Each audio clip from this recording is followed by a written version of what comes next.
Hi, we're on the streets of my hometown today, and we're going to be asking people what they think about grace. Tell me how you would describe grace to someone who's never heard the word before. Grace. Yep. Grace has a lot to do with compassion. Being nice to each other even through hardships. You have the grace of having their kindness still. When I hear the word grace, I think of elegance, easy flowing, not rigid or in any way, just smooth, peaceful. God, What else? dinner, Great.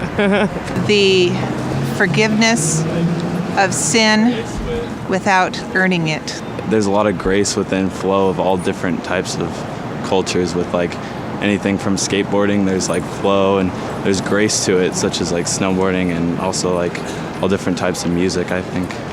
Something that's kind, friendly.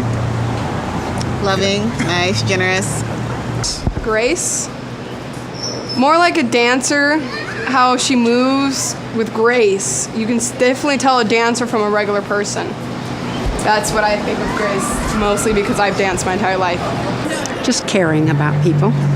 I have had a lot of situations where people have extended me grace, just with things that I've done towards them that they have just forgiven me for. Probably something I don't deserve is an epic grace, like what Jesus has given to me, so yeah. Well, epic is probably,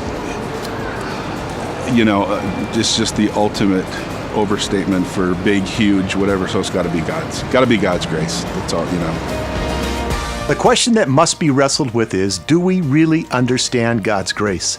Many of us sing about grace, we study about grace, and we've all heard about God's amazing grace. But do we really understand what grace is or how epic it is in our lives? And do we actually know how to live in it and walk in it day in and day out?